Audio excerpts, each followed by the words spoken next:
বিএনপির সামনে একটা চ্যালেঞ্জ আছে। তার জন্মের পর থেকে এত বড় চ্যালেঞ্জের মধ্যে পড়ে নাই, কারণ আগে সে বলতো যে আমি আওয়ামী লীগ না, আমি দিল্লি বিরোধী, আমি আওয়ামী লীগ বিরোধী, আমি এখানে ইসলামী মূল্যবোধকে ধারণ করি, আমি বাংলাদেশি জাতীয়তাবাদকে ধারণ করি। এখন এই সব দলই তো এই আইডিওলজিগুলো ধারণ করে, তাহলে বিএনপিকে এখন হোম পিচে খেলতে হচ্ছে। এনসিপি থেকে নাসিরউদ্দিন পাটোয়ারি অংশগ্রহণ করেছিলেন এবং তিনি সেখানে একটা মন্তব্য করেছিলেন যে বিএনপির এখন যে পরিস্থিতি তাতে 50 থেকে 100-টির বেশি আসন বিএনপি পাবে না। আপনি কিভাবে দেখেন? এটাও কি বলবেন পলিটিশিয়ানদের অনেক রাজনৈতিক রেটরিক কথাবার্তা থাকে, সেটাই কি এরকম? একটা বিষয় দেখেন যে বাংলাদেশে আমরা এমন একটা জায়গাতে এখন আছি, কোন দলের রাজনৈতিক particularly with regard to the electoral demography, যে নির্বাচনী ভোটিং রাজনীতিতে কোন দল আসলে কোথায় আছে, এটা সিম্পলি আসলে কেউ আমরা জানি না। আমি জাহিদ ভাই আমরা এই বিষয়ে লম্বা আলোচনা করেছি বিভিন্ন জায়গাতে। কারণ হচ্ছে 2001-এর পরে কোনো ভালো ক্রেডিবল ইলেকশন হয় নাই। 2008-এ একটা ইঞ্জিনিয়ারিং হয়েছে, 14-তে একক নির্বাচন হয়েছে, 18-তে রাতে, 24-এ ডামি। তো সব মিলায়ে কম্পিটিটিভ ইলেকশন কিন্তু 2001-এর পরে হয়নি। ইভেন 96 এবং 2001-এর নির্বাচনটা প্রবলেম্যাটিক এই কারণে যে অ্যালায়েন্সের ইলেকশন হয়েছে, বিএনপির জোট ছিল, আওয়ামী লীগেরও জোট ছিল। তাহলে যারা জিতেছেন তারা আসলে কত শতাংশ ওনার ভোটটা পেয়েছেন এটা আবার আমরা জানি না। তাহলে টেকনিক্যালি দেখেন 91-এর পরে বাংলাদেশের নাগরিকদের চয়েস মোতাবেক সিঙ্গুলার পয়েন্টে ভোটের যে প্র্যাকটিস, সেটা কিন্তু আমরা জানি না। তো আমরা লম্বা সময় হয়ে গেছে প্রায় 35 বছর। আমরা জানি না, কিন্তু এই যে একটা মন্তব্যটি 50 থেকে 100টি বেশি আসন পাবে না বিএনপি তো এই মুহূর্তে সবচেয়ে জনপ্রিয় দল। আমরা অতীত ইতিহাস থেকে বিএনপির ভোটিং সবচেয়ে জনপ্রিয় আছে, সাংগঠনিকভাবে বড় দল। এবং ভোটের ক্ষেত্রে যদি আমরা যদি আমাদের এখানে পরিমাপ হয়ে থাকে জনপ্রিয়তা মাপার, আসন পাওয়ার, তাহলে সেক্ষেত্রে বড় দল এটা বোধহয় বলতেই হয়। ওই যে বললাম যে আপনার নির্বাচন নাই অনেকদিন থেকে, হ্যাঁ, তাই বলে কি আপনি 50 থেকে 100টি আসন বলে দেওয়া যায় কিনা? ওটা আমার মনে হয় যে ওই যে বললাম যে মানে ভুরি মানে আপনি ওটা রেটরিক আকারে পড়তে হবে।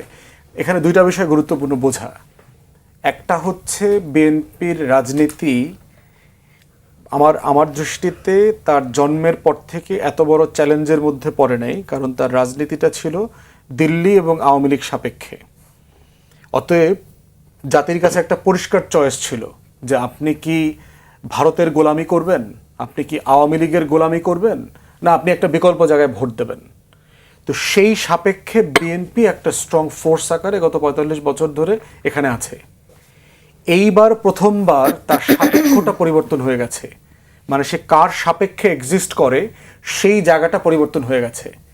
এখন ধরেন দিল্লি সাপেক্ষে তো এনসিপিও ভারত বিরোধী দল, শুধু বিএনপি ভারত বিরোধী দল না, দিল্লি সাপেক্ষে জামাতও আপনার ভারত বিরোধী দল, দিল্লি সাপেক্ষে তো আমরাও ধরেন। আপনি তফাৎটা কিভাবে দেখেন? আপনি কিভাবে আলাদা করবেন যে এনসিপির সাথে, যদি আমরা এভাবেই চিন্তা করি তাহলে এনসিপির সাথে বিএনপির মূল তফাৎটা কোথায় এই মুহূর্তে, বা আপনার অভ্যুত্থানে অন্য শক্তি যে দলগুলো আছে সেটাও তফাৎ কিন্তু খুব কম।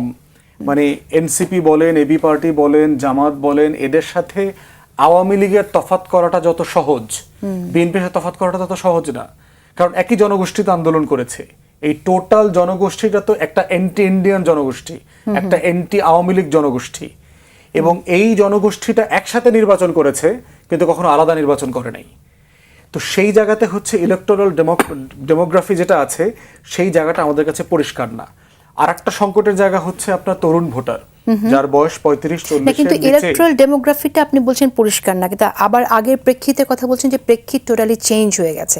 প্রেক্ষিতের মধ্যে সবচেয়ে প্রধানতম যে জিনিসটা আমরা এখন দেখছি সেটা হচ্ছে যে আওয়ামী লীগের অনুপস্থিতি এবং ভারত বিরোধিতার যে একটা সার্বিকভাবে একটা উপস্থিতি, সেটা তো এই চিন্তা করলে তো বিএনপি থেকে তো সবসময় বলছে আমরা দিল্লি না পিন্ডি না, সবার আগে বাংলাদেশ, সে কথাটা বলছে।